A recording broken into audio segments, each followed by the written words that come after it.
Magandang umaga mga bata. Magandang umaga rin po. Handa na ba ang lahat para sa ating talakayin ngayong araw? Opo! Bago natin simulan ang ating pang-umagang gawain ay inaanyayahan ko si Binibining Rhea upang pangunahan ang panalangin. Tayo po ay umupo at manalangin. Lord, makapangyarihan sa lahat, maraming salamat po sa araw na ito dahil nakarating kami sa aming paaralan ng ligtas. Gabayan niyo po kami nawa sa aming pag-aaral ngayon. Bigyan niyo po kami ng katulungan at sigla po at ng ikatisipan. Salamat po at maraming salamat. Bago kayo tuluyang umupo sa inyong mga upuan, is maaari ba ninyong pulutin ang mga kalat sa inyong paligid at panatilihing maayos ang inyong mga upuan.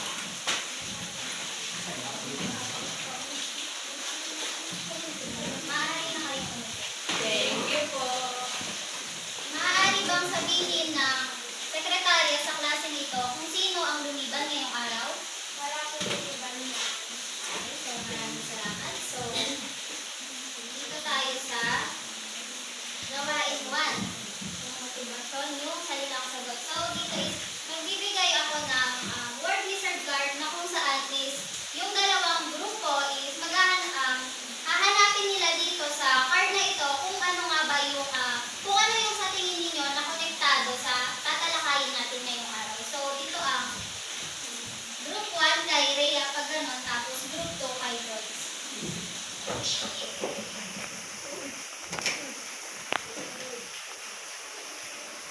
So, bibigyan ko lamang kayo ng 10 segundo upang hanapin ang salita. At ang unang grupo na matatapos ay papalakpak at sasabihin kung ano ang nahanapin. Okay, so Group 2 ang nauna. So, ano yung salita na nahanapin? Dalawa. Supply and demand consumption.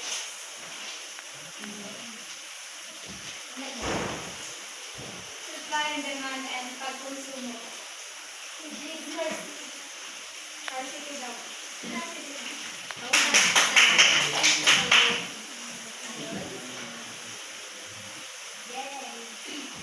So, may ideya na ba ang lahat para sa tatalakayin natin ngayong araw? Opo!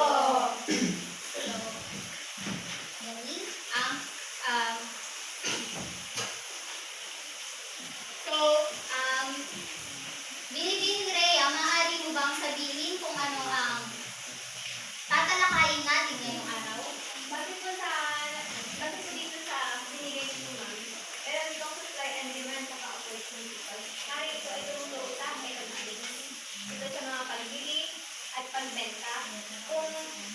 Kung mababa ang kita, paano tumataas ang demand? At kung mataas ay hindi ang supply, ay matataas din ang demand. Okay, so maraming salamat. So, Joyce, Binibining Joyce, para sa iyong palagay, ano ang pumapasok sa isipan mo kapag naririnig mo ang salitang economics? So, economics is tumutukoy sa kung paano ang ginagamit o nagkakaroon ng paano ginagamit ng bansa yung kanilang kita para sa pag-supply sa ekonomiya ng bansa na kung saan ginagamit sa pangangailangan din ng mga tao. So, maraming salamat. So, dadako na tayo sa ayan. So, sa aktibidad na ito is pinamagatan natin siyang pera, na kung saan is yung dalawang grupo kanina na nahati ko is magbibigay kayo ng isang senaryo na kung saan is kung paano nyo ginagamit yung pera sa pang-araw-araw. So, iisip kayo ng isang senaryo na kung saan paano nyo nga ba nagagamit yung pera sa pang-araw-araw. So, bibigyan ko kayo ng 1 minuto upang bumuo. At pupunta dito sa harapan para ipakita ang inyong presentation.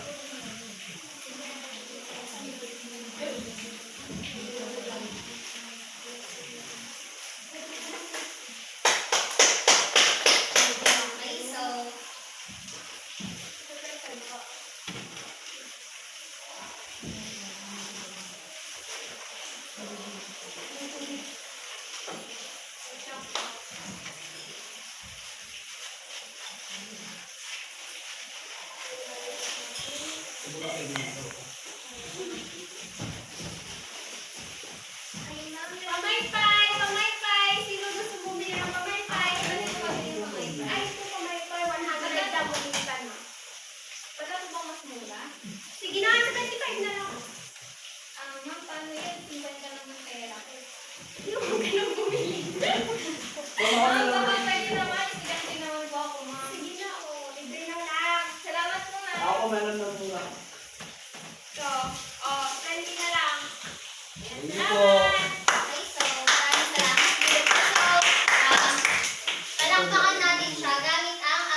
maunawaan ang tamang paghahalaga sa pera, at makasusulat ng isang sanaysay tungkol sa kahalagahan ng economics. So, yan. Ano nga ba ang economics? So, ang economics ay isang sangay ng agham ng panlipunan na pag-aaral sa kung paano ginagamit ng mga tao ang mga limitadong mapagkukunan upang matugunan sa walang katapusang pangangailangan. So, ang ibig sabihin ng economics is, tayong mga tao is, gumagamit tayo ay ginagamit, kinakailangan natin ng economics, ginagamit natin ang economics para sa pang-araw-araw na pangangailangan natin at kagustuhan natin.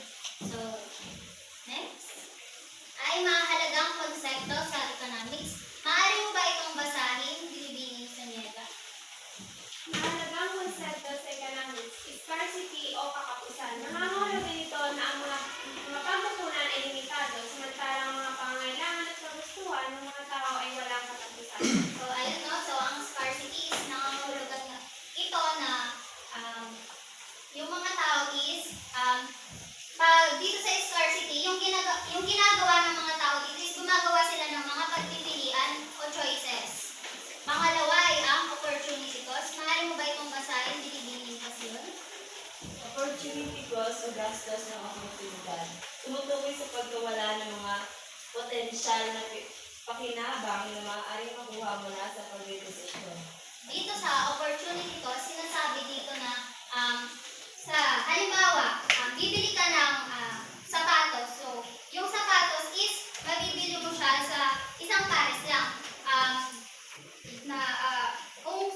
Kung iisipin mo na yung isang pares ng sapatos na nabili mo is marami pa pala siyang pwedeng magamit. Pwede ka pa palang madaming mabili gamit yung pera na pinambili mo dun sa sapatos. So, yun pa ibig sabihin ng opportunity cost.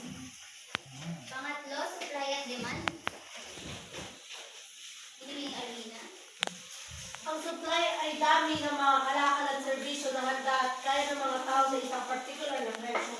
Ang demand naman ay dami ng mga kalakal na handa at kaya bilhin ng mga tao. Ang supply ay tumutukoy siya sa ito yung kayang ibigay na presyo ng mga tao sa mga mamimili. Tapos ang demand naman is ito yung kayang bilhin ng mga tao sa presyo na nakita nila. Ito yung kayang bilhin ng mga tao base sa isang particular na presyo. Ang supply is kaya siyang ibenta ng mga tao sa isang particular na presyo. Ang demand ay kaya siyang bilhin ng mga tao sa isang particular na presyo. So, yun po ibig sabihin ng supply and demand. Pang-apat ay ang inflation. So, ang inflation ang pagtaas sa pangkalahatang presyo ng mga kalakal at serbisyo sa isang ekonomiya. So, yun no, tumutukoy siya sa pangkalahatang presyo sa isang goods and services dito sa ekonomiya natin, dito sa yun. Pang-apat ay ang deflation. Binibining Gamara, maaari mo ba itong basahin at magbigay ka ng kaunting opinion? Deflation. Ang pagbaba sa pangkalahatang presyo ng mga kalakal at serbisyo sa isang ekonomiya.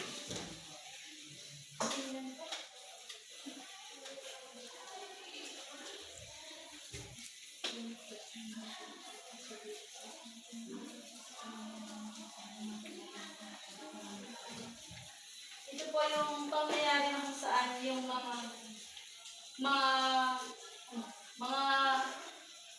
produkto or ay bumababa yung mga presyo.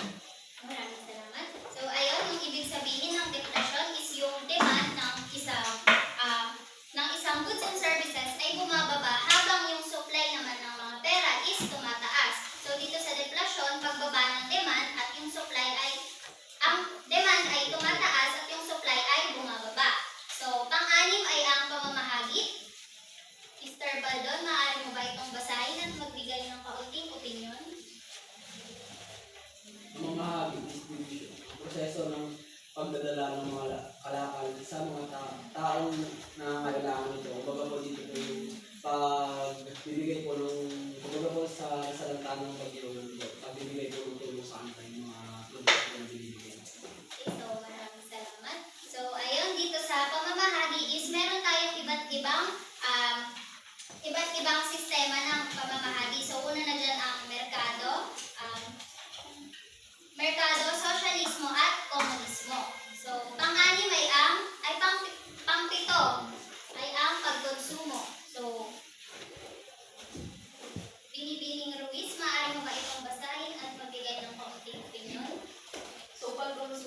ginagamit ng mga kalakal at serbisyo upang matugunan ang mga pangangailangan at kagustuhan. So, ginagawa natin yung pagkonsumo para mapunan yung mga pangangailangan natin tulad ng pagkain. Kailangan natin bumili ng pagkain para mapunan yung kagutuman natin. So, Yan, maraming salamat. So, dito sa pagkonsumo is tayong mga tao, yung consumer na tinatawag. So, ayun, para mapunan yung kagustuhan at pangangailangan natin is nakikipagpalitan tayo sa mga iba't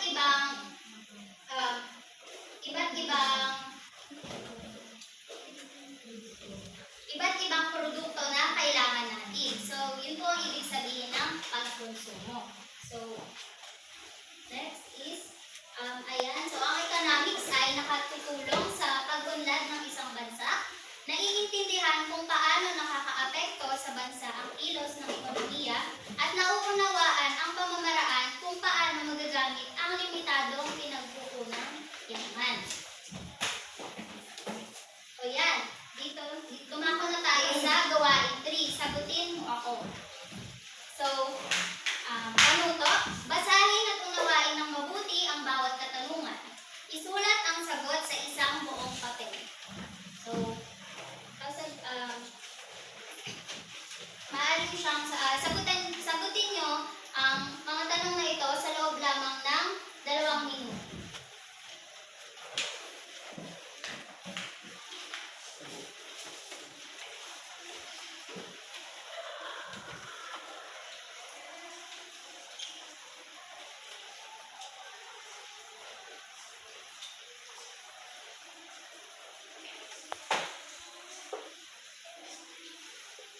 Ang tapos na ay makipagbalitan kayo ng papel sa inyong katabi.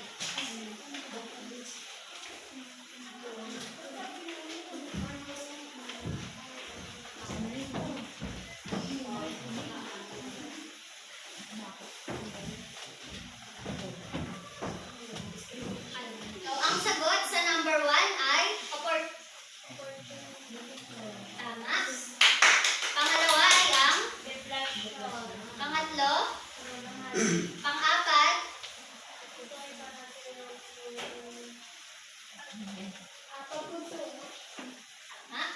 panghuli. So, bilangin nyo kung ilan yung score nyo. Sino ang naka-perfect? ako po. Okay, so halos lahat. Magaling. Yan. Nako tayo sa gawain 4. So, magbahagi ka. So, ayan. Sa gawain ito, pipili ang guro ng 2 mag-aaral na magbabahagi ng kanilang ginagawa ng pagbabudget sa pang-araw-araw na gastos. So, bibigyan ko lamang ang mag-aaral ng 1 minuto upang maibahagi ito sa buong klase. So, sino gusto magbahagi? So, unahin natin si Binibining Aquino. Ang ginagawa ko po pagbabalit ko pang araw-araw is, example ko, dahil ko nag-board ako, may limited lang po yung pera na hawak ko, which is 1K po per week. Sa pang araw-araw po is 100 lang po yung dapat kong magastos sa isang araw kasi nag-grocery pa po ako. So, yan. Sumunod, Binibining Sanyela. Ako naman po, ginagawa ko pong pagbabati sa araw-araw ay ginagawa ko lamang po na sapat yung mga binibili ko para po meron pa po akong pabili bukas kasi po wala po ako nabibigay ng mga kilo. So, maraming salamat sa inyong pagbabahagi, sa inyong ginagawa ng pagbabudget sa pang-araw-araw na gastos. Sunod ay, ano ang natutunan mo sa araling ito? So, Binibining Ruiz, maaari mo ba itong sagutin? So, isa sa mga natutunan ko sa aralin ay tungkol sa pagkonsumo or yung tamang paraan ng pagkonsumo or yung mga nakaka-apekto or dahilan ng pagkonsumo. Maraming salamat, Binibining Guleng. Bilang isang mag-aaral, sa paanong paraan mo maipapakita ang kahalagahan ng economics sa ating buhay? Bilang isang mag-aaral naman, ang parang paraan maipapakita ang kahalagahan ng economics sa ating buhay. Bilang isang mag-aaral naman, hindi lang ako isang simple na mag-aaral, ako din ay nangangailangan. So, sa pang-araw-araw